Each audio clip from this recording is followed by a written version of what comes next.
Good evening and welcome to Sunset News this Monday evening. As always, we bring you news, community stories, economic, weather and sports. I am Glenora Shipura. And I am Christine Krier. It's great to have you on the show once again. Oh, always nice to be here. Getting in today's show. In the news tonight, the Namibia Economic Freedom Fighters on Friday staged a demonstration at the Rani Group of companies in Oshakati to do away with the labor hire contract system as workers feel they have no job security. NEFF submitted a petition to one of the group company managers stating that the management of the company allegedly used abusive language towards the workers. Cornelius Nepela, who handed over the petition, said the salaries of the workers are low and they work 7 days a week with no overtime on Sunday shifts. Our salaries are not calculated per hour as other companies do, and they said our salary is fixed, but if someone goes on leave, you only receive half of your salary, Nepela said, adding that the workers do not have stipulated conditions of employment. He said as employees, they are also intimidated when management finds out that they have joined the union. Nepela said most of the employees earn just between $1,200 million and $1,400 Namibian, making it extremely difficult for them to afford basic needs and pay for accommodation. With that salary, one cannot afford to buy a plot. Most of the employees here are female personnel. Take into account that with that salary, you should pay rent, school fees for children, transport, and other household commodities. The petition read in part that the group demanded that their salaries be set to market standards and be calculated on hourly rates. The workers demanded that the contract labor systems be abolished as they experience a lot of inhumane treatment under it. The employees have given the Rani Group management 48 hours to respond to the petition and will be expecting feedback after Tuesday. One of the Rani Group managers, who refused to give his full name and identified himself as Wada, said he would give the petition to relevant authorities and provide feedback in ample time. What are your thoughts on the labor hire contract system? Except for the obvious problem that people don't have permanent employment, I think many people forget that they also don't get the benefits that many people get in their jobs, like medical aid and all these things, and I think long term that's just a big problem. Yeah, and I'm wondering if through the labor contract system, does it also open doorways for people to abuse workers? Because as in this case you're hearing they're first of all being underpaid, but then there's also just the abuse in terms of foul language and etc. And there's no HR in place to mitigate this. So should we maybe do away I think definitely it can't be beneficial to workers, and I think also you don't have any certainty, any job security, and they don't have the structures in place for that. I think the big problem also is you see if they go on leave, they only get half of their salary, which this time of year is a big problem because not only are we all taking leave, we all need the extra money to get through January, which is and not getting paid on Sundays. I mean, not getting extra overtime on Sundays and so forth. There's a lot of issues that comes up with this. Now, moving on to our next story, Dr. Panduleni Itula said when he is president-elect by this time next year, he will already ask all ministries to provide the Independent Patriots for Change with a status report. Now, during a party rally at Hela Nafidi in the north of the country, Itula said they would assess the affairs of the Namibian economy before it laid down promises for a nation whose hope has been dashed and destroyed. The wheels are turning already in Namibia. We know the vehicle is running, except that it is running in the wrong direction. What policies do you have if you haven't been on the vehicle yet? We shall assess the situation before we promise the Namibian people which direction we shall take them. Certainly the direction will be prosperity, he said. He, however, promised that the party will uphold traditional values and will engage with true traditional leaders that do not promote segregation along political lines. He also castigated such traditional leaders for having betrayed the nation, and its time has come that they begin to embrace all political leaders like their children. Now, about a week ago, when I was in Swakopmund, I visited several places. I visited Anna's kitchen, where 300 children are fed soup twice a week. When a government that has got all the money is not able to feed these children, I visited the house where these young babies are dumped and unwanted. Itola added that IPC will hold the hope of Namibians dear and will go all the way to take care of Namibians, including liberation's veterans who have been betrayed by this government. Now, do you think this is a case of, empty promises, or? I think it's a case of informed promises. This is why I really like this. How can you promise something to a nation if you don't have all the information about that? And how can you then be certain that you act on these promises if you don't understand the whole spectrum of the problem? So I think everyone should do this. You should know what are the problems. I identify this, and then I also know how to solve the problem and keep my promises. Yeah, I hear you. Moving on, in our community talk segment, Swapo tired of service delivery, Venani says. We'll get into this after the break.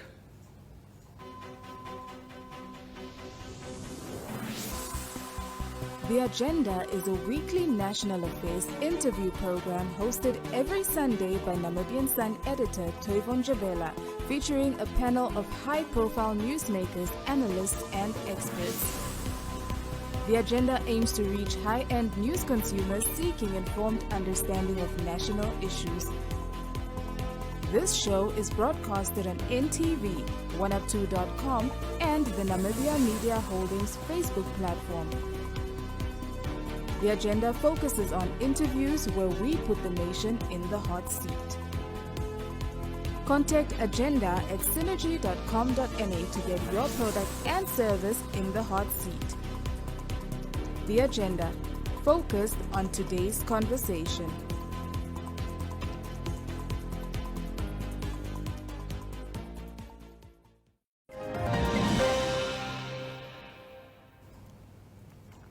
Getting into our story of the day, Popular Democratic Movement leader McHenry Venani says the Swapo-led government has grown tired of executing its duty of service delivery and says the only way accelerated development will come is when a new party is voted into power.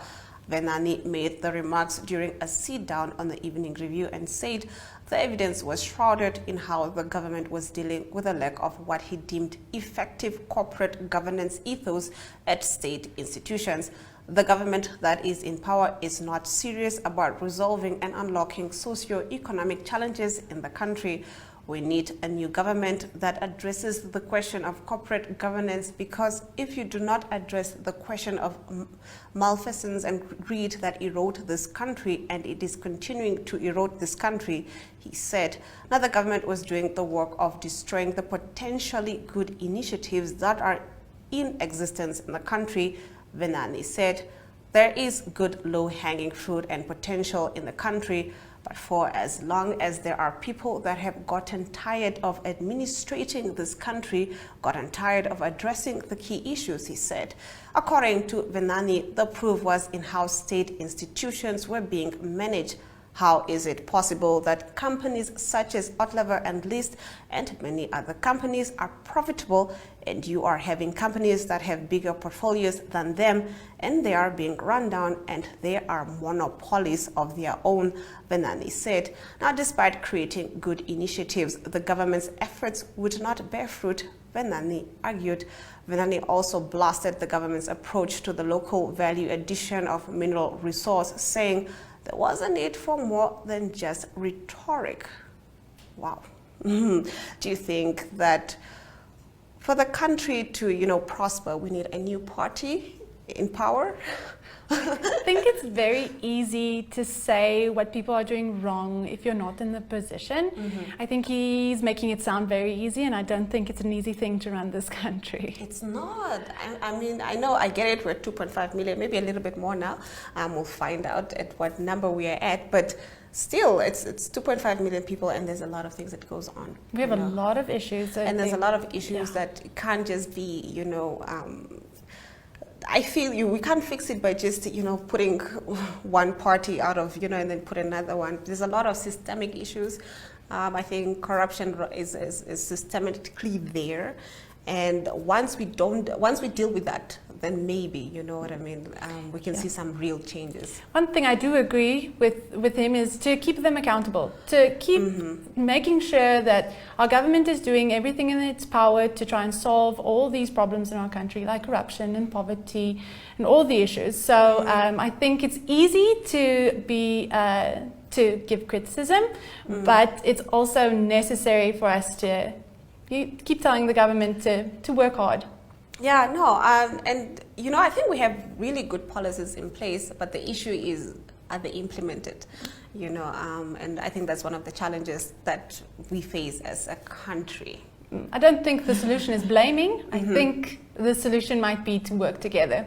Yes, I totally agree. Now, according to Economic News, SIM card disconnections to hit mobile operators' revenues. Do stay tuned for this story after the break. Connection. It's in the human touch, the feeling of belonging. It inspires us and empowers us, creates clarity from complexity. It starts new conversations, unlocks the power of advice, and makes an impact on your life. At Alex Forbes, we pioneer insight to provide you with advice that connects your decisions of today to your impact tomorrow. We've always had the bravery to stand up for what is Namibian, from protecting our homes to fighting injustices. We still celebrate what it means to us and raise a glass to those who show their bravery. No matter how they take on the world, with all this potential in the land of the brave, what will you do to make this Namibia your Namibia?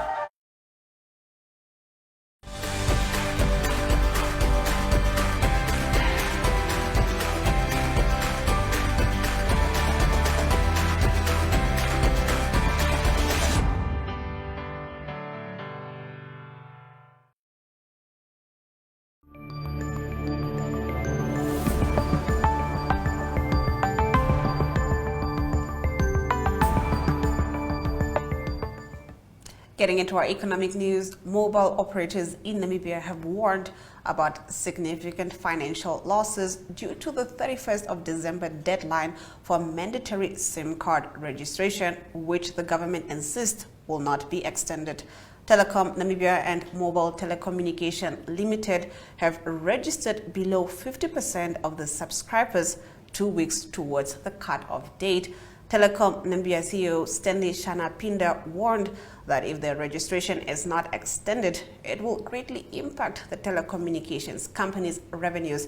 Telecom makes between $250 million and $280 million from mobile operations per annum.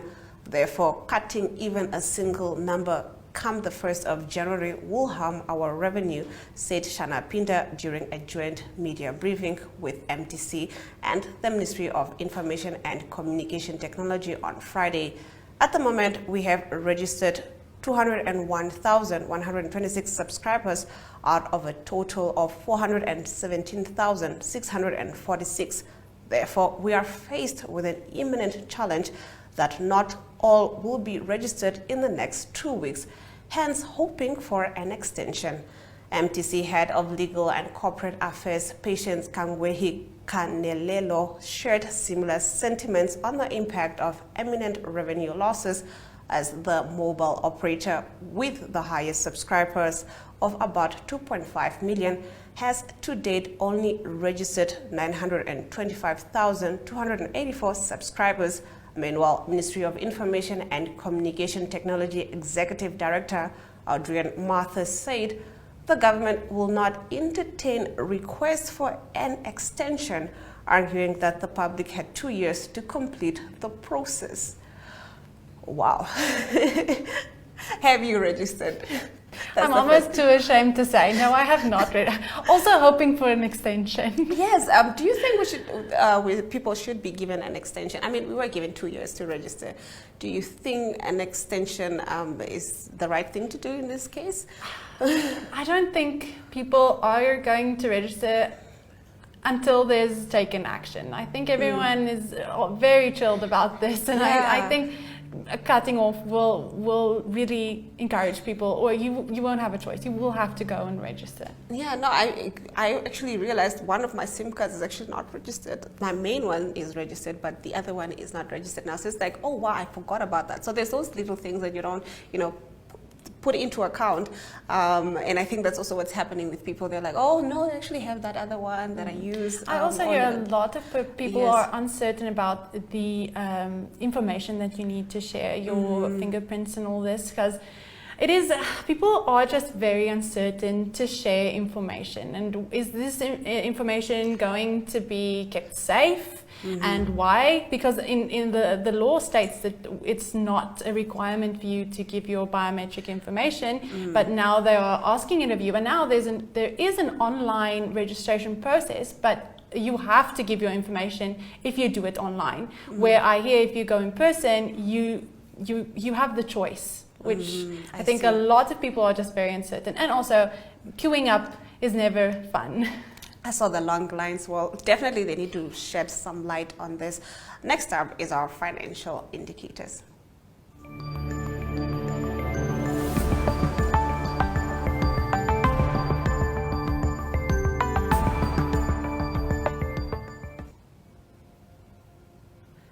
The Namibian dollar trades against the British pound at 23.13, against the euro at 19.93, against the US dollar at 18.26. 2 Namibian dollars and 56 cents gets you 1 Chinese yuan. On the commodities market, gold and platinum went up while copper and Brent crude oil went down. Brent crude oil trading at 1.47%, going for $76 and 17 cents per barrel. After this short break, we'll be getting into your entertainment news. We've always had the bravery to stand up for what is Namibian, from protecting our homes to fighting injustices. We still celebrate what it means to us and raise a glass to those who show their bravery. No matter how they take on the world, with all this potential in the land of the brave, what will you do to make this Namibia your Namibia?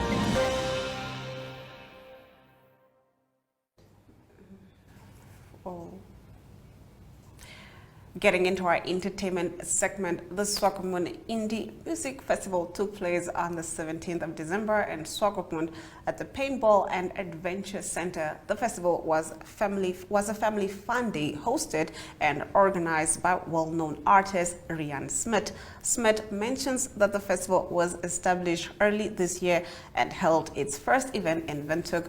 The festival made a turn in Swakopmund over the weekend. The indie genre is known as an alternative rock genre. It is extremely diverse, encompassing styles of punk, pop, rock, and dance. The festival served as an ultimate event for music enthusiasts of all kinds and a platform for local artists to showcase their music and network.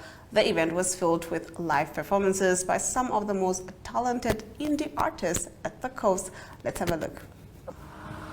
Hi there, I'm Rian Smith. I'm one of the musicians here at the Indie Music Festival, also the organizer of this beautiful thing. It's happening here in Swakopmund, and Indie Music Festival is a thing that we do across Namibia. Something we started at the beginning of this year in Windhoek as the Windhoek Indie Music Fest. And this year is the first time we're doing it in Swakopmund, called the Swakop Indie Music Fest. We'll do it again in Windhoek next year. We'll do it again next year in Swakop too. We're giving it its own identity. Those musicians from Windhoek, they're part of the Windhoek Indie Music Fest. And this is all Swakop, local based. So every act today has been amazing. And what's incredible is every single one of them is from right here on this land. And the songs we got playing in between, it's all their tunes too. It's just such a vibe. The local music here is amazing, and that's why we're doing it. We're doing this to show Namibia what we got. We got talent. We got our own songs. We don't need to listen to Roy Rockbocky anymore. We've got our own people. Listen to Gloria Del Mar. Listen to EFAC. Listen to Sahari Stam. Listen to our locals, because we've got some amazing locals to be very proud of. Okay, so just for our viewers out there, when did the Indie Music Fest start actually?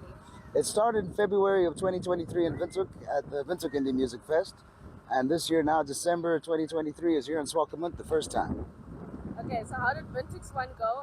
Any better than what's happening today? It was amazing. I wouldn't say better. It was a lovely day. We had a rain situation that was crazy. All of a sudden, the rain came coming down. We started digging moats around the stage. So like while Saki's playing, he's like doing Namiatega. We're like digging moats, keeping people out of.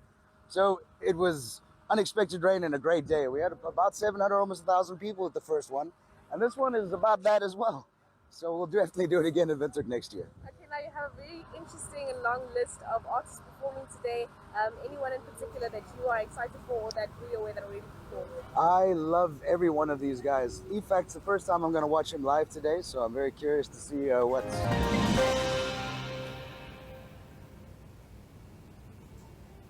We'll be getting into your international news now. Iraqis were voting earlier today in the first provincial council elections in a decade, with the ruling Shiite Muslim alliance likely to extend its grip on power amid a boycott by populist cleric Muqtada al-Sadr, its main political rival. The vote is seen as a test of Iraq's young democracy installed by the U.S.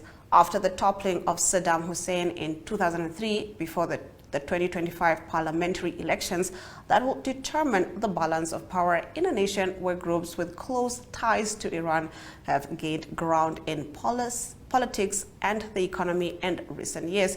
Now, voter apathy has been on the rise among a mostly young population that feels it has not seen the benefits of Iraq's massive oil wealth, much of which is misdirected or stolen in a country ranked among the world's most corrupt. Now, senior politicians called for a high turnout in statements released after they cast their votes at a center set up for top officials in a plush hall at one of Baghdad's finest hotels. More than 16 million Iraqis registered to vote on Monday, but fewer than in 2021 parliamentary polls when authorities said 22 million were eligible. What are your thoughts on this?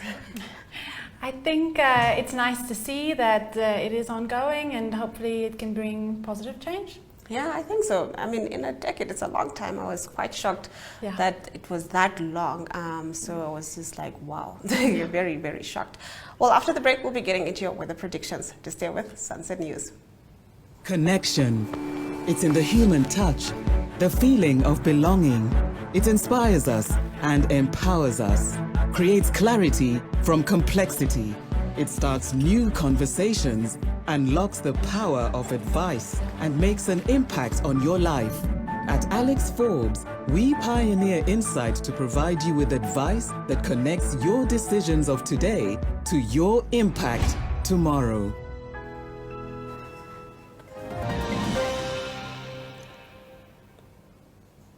Let's take a look at our weather predictions. Katima Mlilo can expect some showers with a minimum of 21 degrees Celsius and a maximum of 35 degrees Celsius. Oshakati can also expect some showers with a minimum of 21 degrees Celsius and a maximum of 27 degrees Celsius. Hantis Bay can expect partly cloudy conditions with a minimum of 16 degrees Celsius and a maximum of 21 degrees Celsius. Rehoboth can expect a minimum of 23 degrees Celsius and a maximum of 35 degrees Celsius. We now take a look at our sports news courtesy of Sports Rep.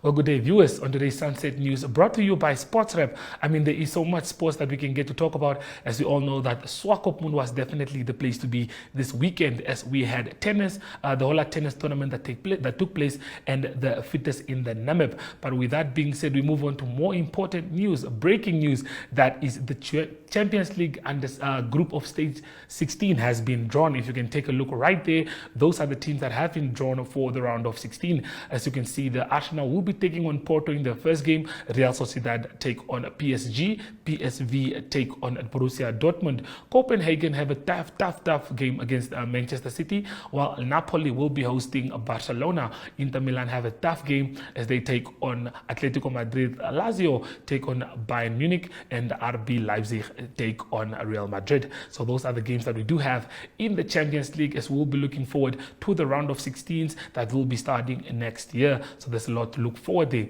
But in other news update, we have the Nkosi Cup indoor hockey tournament that's taking place in Cape Town, where we all know that Namibia women won their game 2-1 against Ireland women, where Kiana Chekormak scored twice for Namibia, as is at the top of the overall goal scoring chart with 7 strikes in 3 matches. The Namibians, captained by Gillian Hermanes, have one pool match remaining that was against South Africa, that we all saw Namibia coming out strong, utterly dominating performance as they won 5-2 against South Africa. Well, that's the end of the games that we do have for you. With that being said, we've come to the end of the Sport Wrap program. It is goodbye.